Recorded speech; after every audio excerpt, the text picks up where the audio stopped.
Jezabel é um principado, é algo que é bem elevado.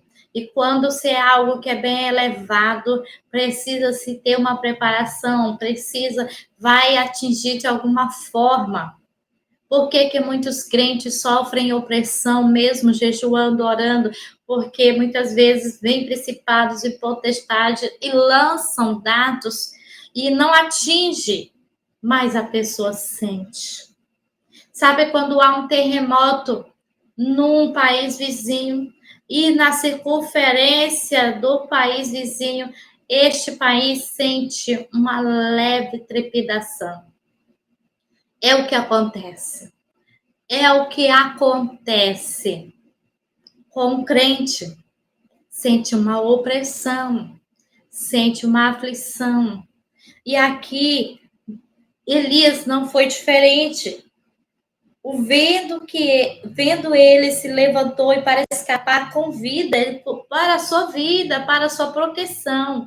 Se foi e enviou a Beceba, que é de Judá, e deixou ali o seu moço. E ele se foi ao deserto, caminho de um dia, e veio e se assentou debaixo de um zimbro, já cansado, já ali da perseguição, ali onde ele já não tinha mais forças, suspirando, descansando ali debaixo desse zimbro, e pediu em seu ânimo quer dizer a única força ainda que ele tinha, ele pediu a morte. Quantas vezes você não está desesperado, você está numa situação caótica e está pedindo socorro, porque já é o último fôlego seu. E aí você pede socorro e ele disse: já basta. Ó Senhor, já basta, ó Senhor. Toma agora a minha vida, pois não sou melhor do que meus pais. Ali ele sabia todos os feitos que ele havia feito pela mão poderosa de Deus, que ele era um homem escolhido, que ele era um homem cheio do poder de Deus, que ele havia sobre ele algo especial. Mas naquele momento de perseguição, naquele momento de dor, ele disse: basta, Senhor, não aguento mais. Não aguento mais, Senhor. Eu não sou melhor do que outros, não. Eu sou também ser humano, é como se ele dissesse: Senhor, também sou fraco. Senhor, também preciso de algo diferente. Eu preciso de socorro. E então deitou-se e dormiu debaixo de um zimbro. Ele dormiu.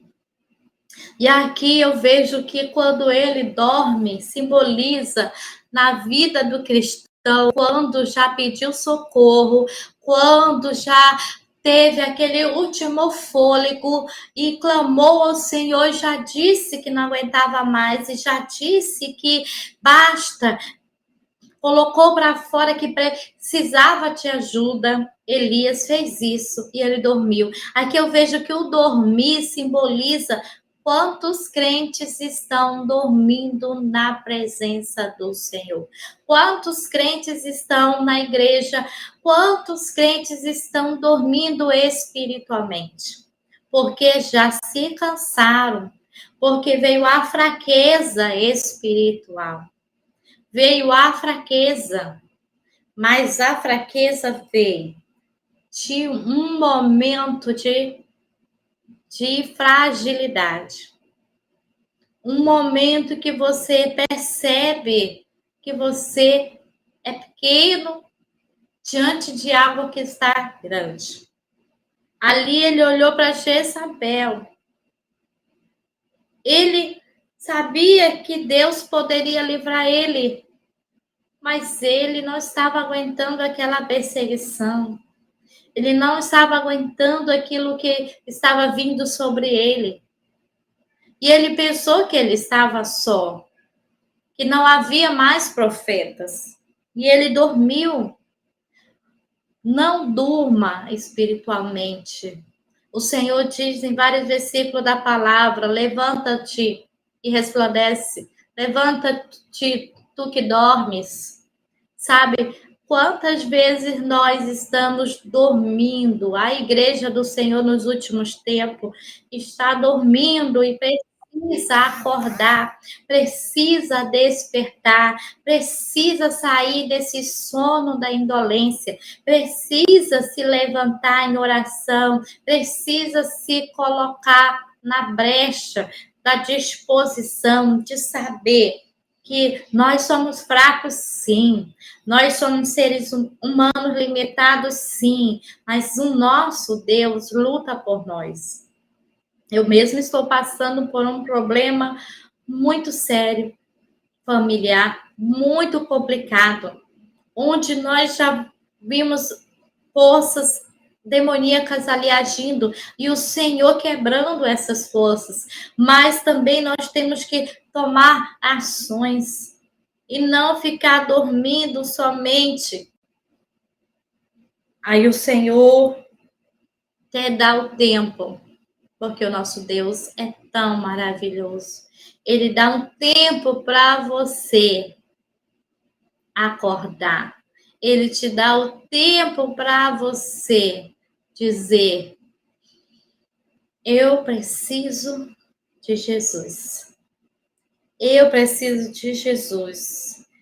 E ao acordar, um anjo, aliás, ele aqui não acordou, né? Olha o que diz o versículo 5: deitou-se e dormiu debaixo de um zimbro, e eis que então, quem acordou ele? Um anjo. Um anjo o tocou. Então, foi necessário uma posição externa para ele poder acordar. Foi necessário o anjo tocar nele para ele acordar. É o que acontece muitas vezes com a igreja.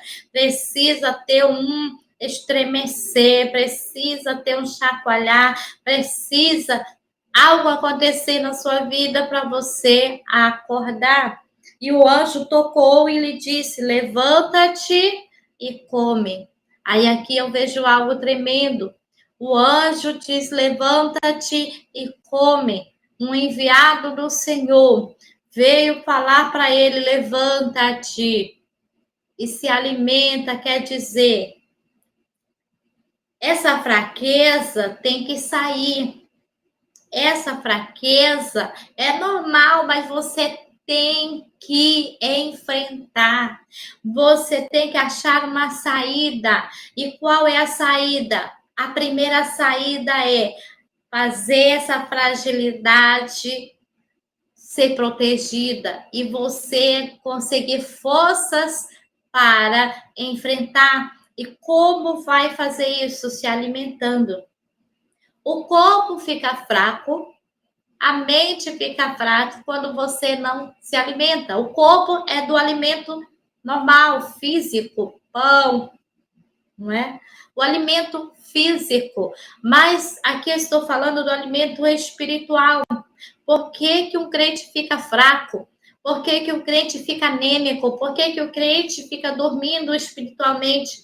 Porque está sem o alimento espiritual. E qual é esse alimento espiritual?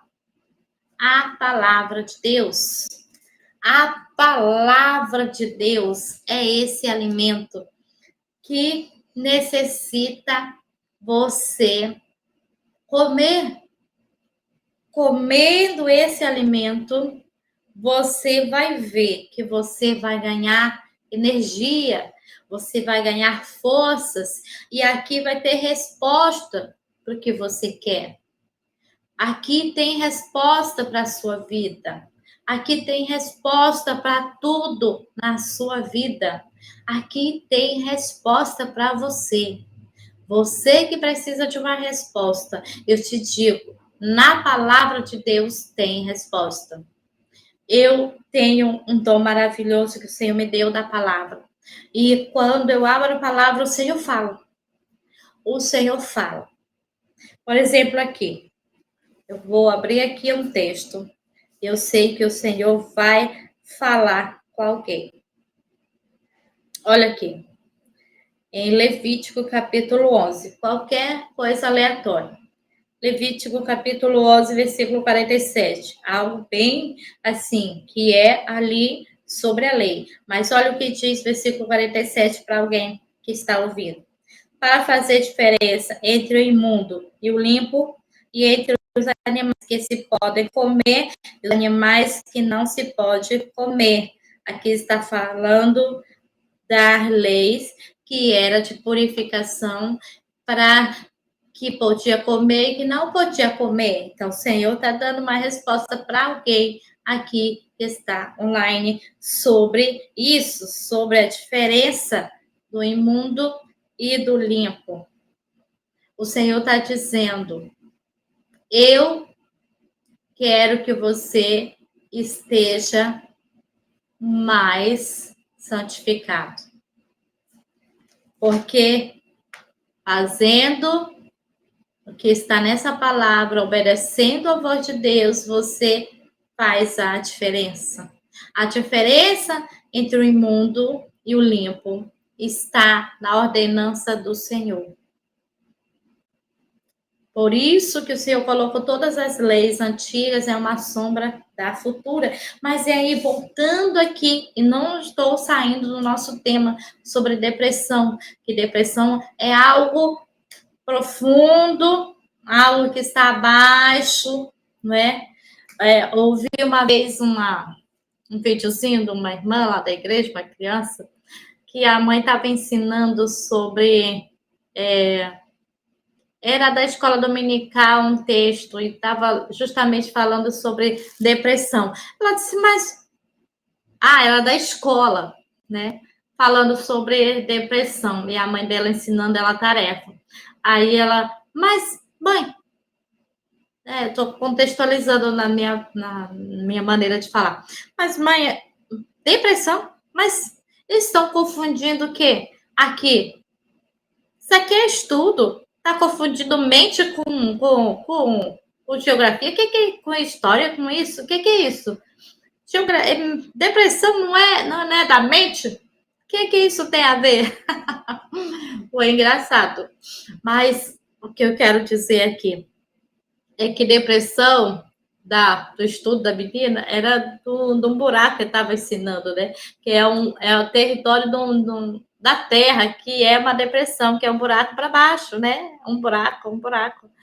E a mesma coisa é a depressão espiritual, a depressão física, a depressão para o ser humano, que é algo que te faz ir para baixo, que não te eleva, mas faz cair, né?